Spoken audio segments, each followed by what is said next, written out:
ધોરણ 6 પ્રકરણ 12 વિદ્યુત તથા પરિપથ। વીજળીનો ઉપયોગ ઘણા બધા કાર્યોને સરળ બનાવવા માટે કરીએ છીએ। ઉદાહરણ તરીકે આપણે વીજળીનો ઉપયોગ કૂવામાંથી પંપ દ્વારા પાણી બહાર કાઢવા માટે કરીએ છીએ અથવા જમીનની સપાટી પરથી પાણીને અગાશી પર રાખેલ ટાંકીમાં પહોંચાડવા માટે કરીએ છીએ। અન્ય કયા કયા કાર્યો છે જેને કરવા માટે તમે વીજળીનો ઉપયોગ કરો છો?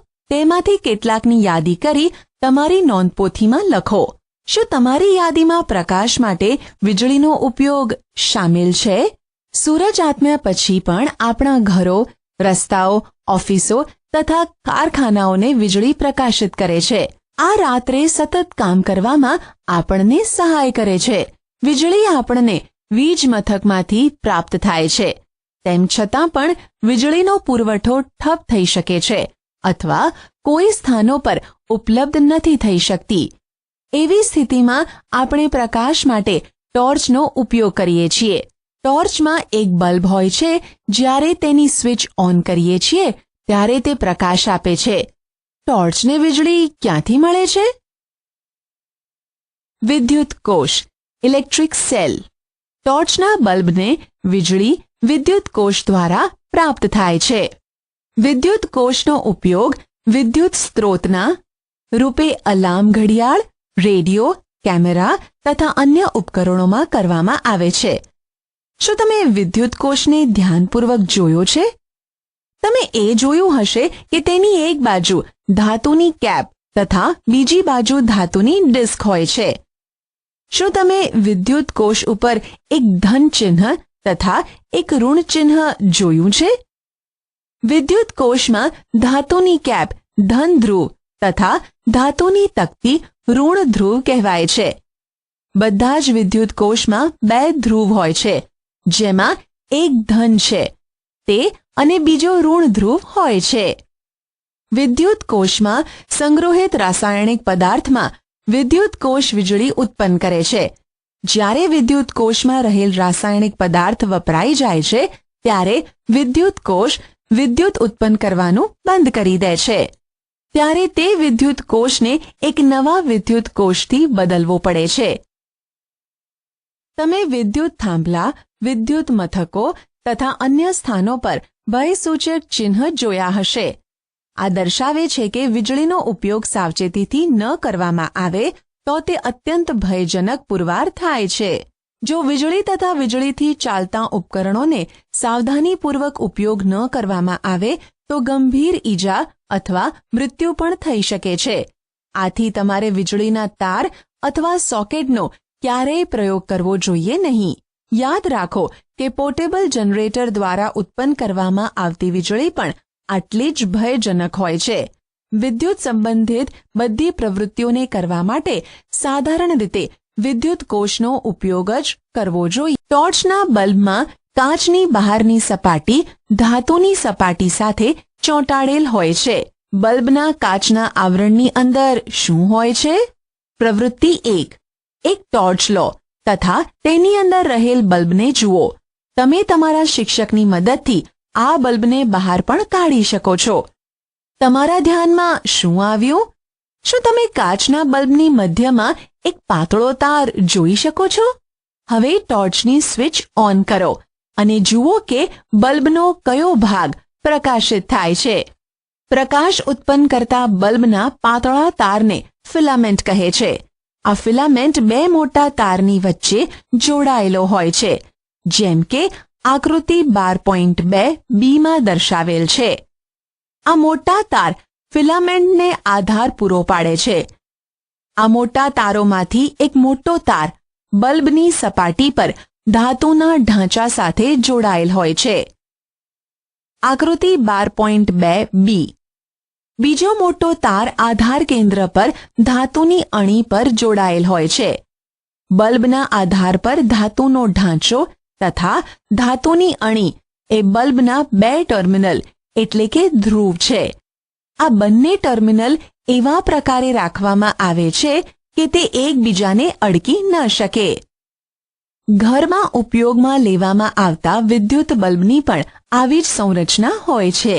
વિદ્યુત કોષના બે ટર્મિનલો એટલે કે ધ્રુવો સાથે જોડાયેલ તારોને સ્વિચ તથા બલ્બ જેવા ઉપકરણોના વચ્ચે જોડાયા વગર એકબીજા સાથે ક્યારેય ભેગા કરવા નહીં. જો તમે આવું કરશો તો વિદ્યુત કોષમાં રહેલ રાસાયણિક પદાર્થ ઝડપથી વપરાઈ જશે અને વિદ્યુત કોષ કાર્ય કરવાનું બંધ કરી દેશે. વિદ્યુત કોષ સાથે જોડાયેલ bulb. A bulb connected to an electric cell.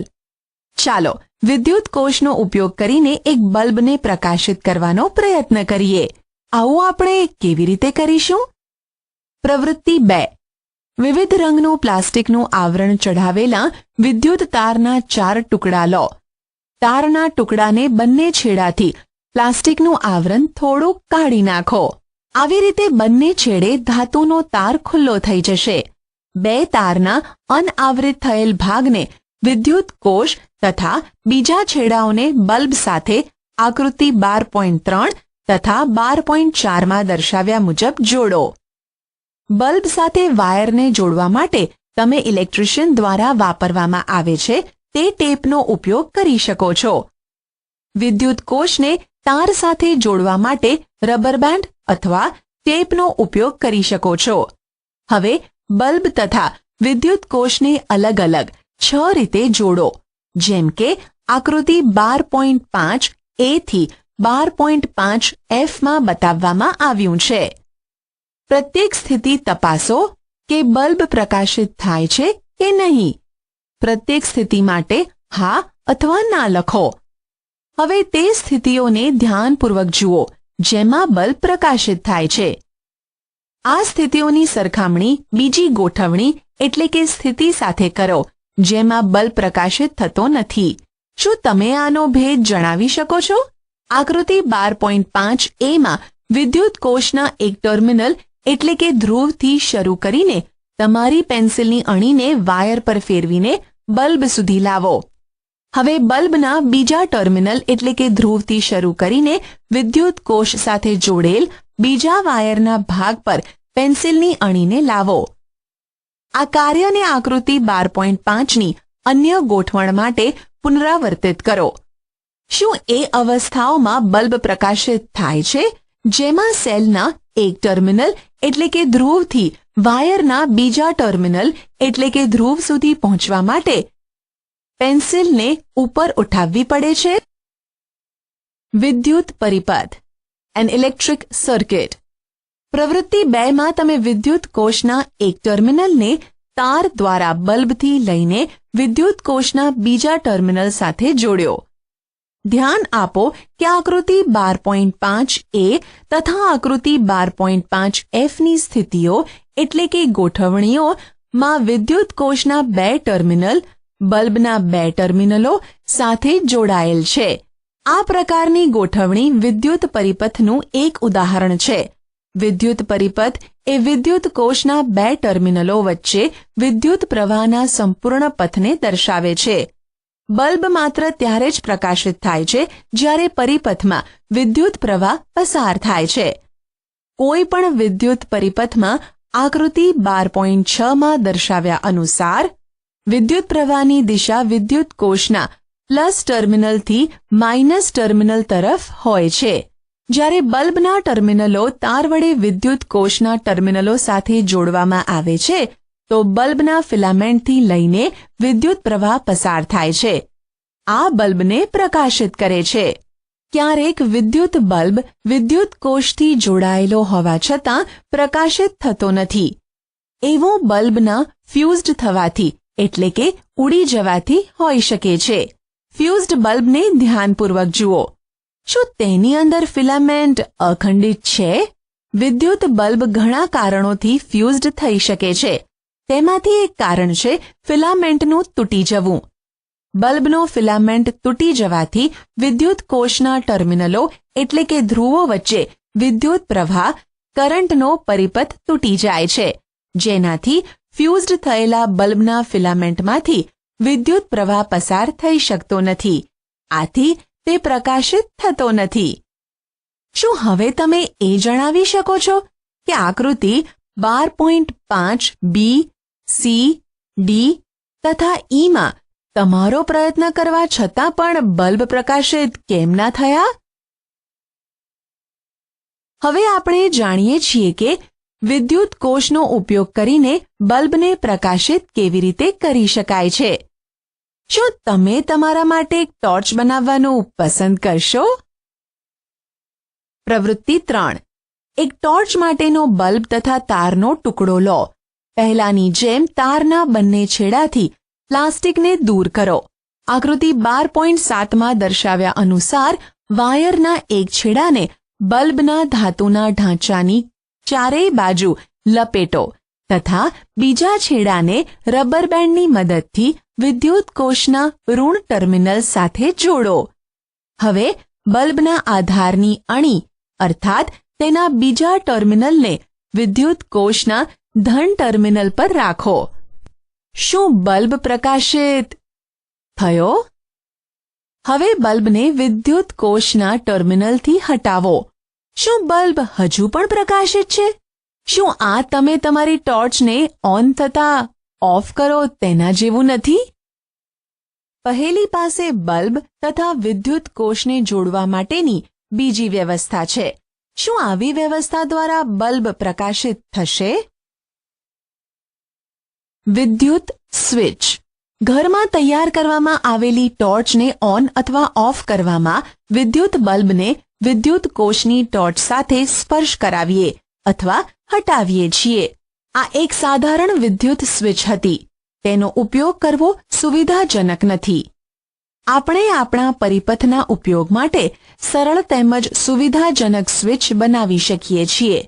પ્રવૃત્તિ 4. તમે 2 ડ્રોઈંગ પિન, 2 સેફ્ટી પિન અથવા પેપર ક્લિપ, 2 તાર તથા નાની થર્મોકોલની શીટ અથવા લાકડાનું બોર્ડ લઈને વિદ્યુત સ્વિચ બનાવી શકો છો. સેફ્ટી પિનની રિંગમાં એક ડ્રોઈંગ પિન લગાવીને તેને થર્મોકોલ શીટ પર ચોંટાડી દો. જેમ કે આકૃતિ 12.8માં બતાવવામાં આવેલ છે. સેફ્ટી પિન સરળતાથી ફરી શકે તેની ખાતરી કરો. હવે બીજી ડ્રોઈંગ પિનને થર્મોકોલ શીટ પર એવી રીતે લગાવો કે સેફ્ટી પિનનો સ્વતંત્ર છેડો તેને સ્પર્શ કરી શકે. આ રીતે જોડાયેલ સેફ્ટી પિન આ પ્રવૃત્તિમાં તમારી સ્વિચ હશે. હવે વિદ્યુત બલ્બ તથા સ્વિચને આકૃતિ 12.9માં દર્શાવ્યા મુજબ જોડીને પરિપથને પૂર્ણ કરો. સેફ્ટી પિનને એવી રીતે ફેરવો કે તેનો સ્વતંત્ર છેડો બીજી ડ્રોઈંગ પિનને અડકે. તમે શું જુઓ છો? હવે સેફ્ટી પિનને ડ્રોઈંગ પિનથી દૂર કરો. શું બલ્બ હજુ પણ પ્રકાશિત થયેલો છે? જ્યારે સેફ્ટી પિન બંને ડ્રોઈંગ પિનને સ્પર્શ કરે છે ત્યારે તે બંને ડ્રોઈંગ પિનની વચ્ચેના ખાલી સ્થાનની પૂર્તતા કરે છે. ત્યારે આવી સ્થિતિમાં સ્વિચને ઓન કહે છે. કેમ કે સેફ્ટી પિનનો પદાર્થ વિદ્યુત પ્રવાહને પોતાનામાંથી પસાર થવા દે છે. આથી વિદ્યુત પરિપથ પૂર્ણ થાય છે. આ રીતે બલ્બ પ્રકાશિત થાય છે. એનાથી વિપરીત જ્યારે સેફ્ટી પિન બીજી ડ્રોઈંગ પિનને સ્પર્શ નથી કરતી ત્યારે વિદ્યુત બલ્બ પ્રકાશિત થતો નથી. આ રીતે ડ્રોઈંગ પિનની વચ્ચેની ખાલી જગ્યા હોય છે, તેથી પરિપથ પૂર્ણ થતો નથી. બુજોએ આકૃતિ 12.11 અનુસાર ટોર્ચના આંતરિક ભાગને દોરી છે. જ્યારે આપણે સ્વિચને ઓન કરીએ છીએ તો પરિપથ પૂર્ણ થાય છે તથા બલ્બ પ્રકાશિત થાય છે.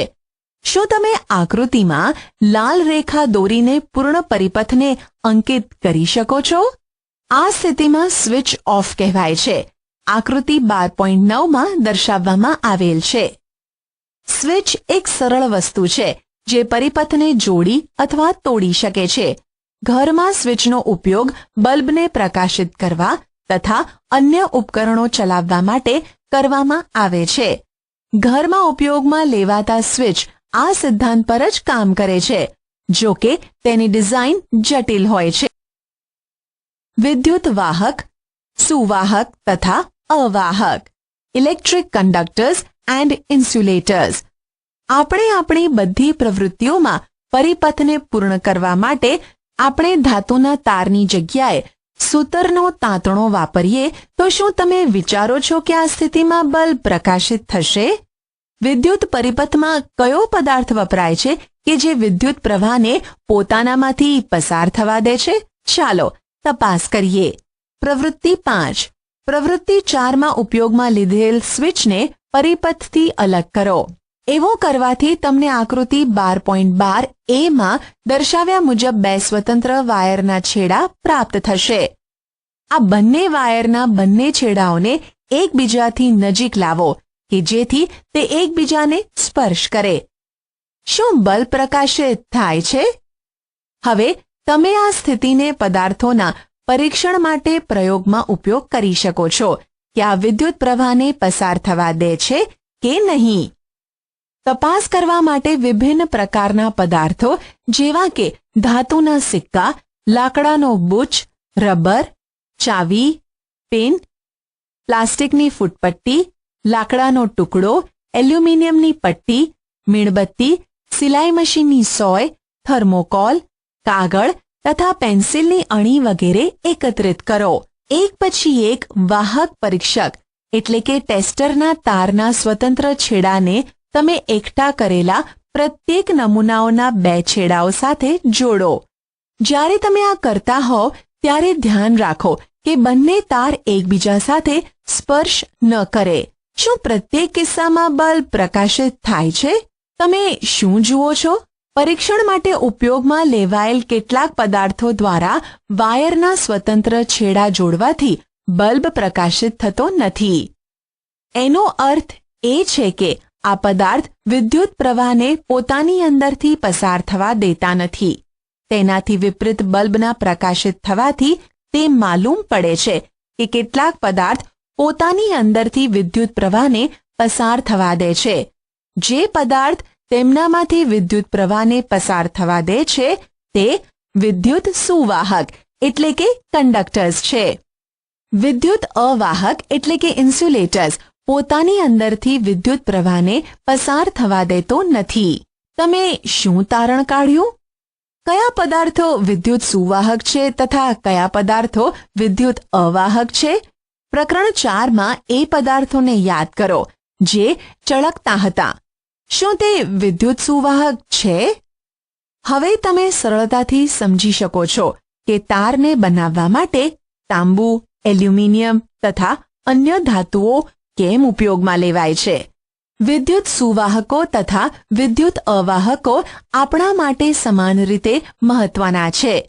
સ્વિચ, વિદ્યુત પ્લગ, સોકેટ વિદ્યુત સુવાહક પદાર્થોથી બનાવવામાં આવે છે. જ્યારે બીજી બાજુ વિદ્યુત તાર, પ્લગ ટેપ, સ્વિચ તથા વિદ્યુત ઉપકરણોના અન્ય ભાગો જેને લોકો સ્પર્શ કરે છે તેમના આવરણ માટે રબર તથા પ્લાસ્ટિકનો ઉપયોગ થાય છે. આશા છે કે તમને આ ઈ લર્નિંગ મોડ્યુલમાં મજા આવી હશે. આભાર.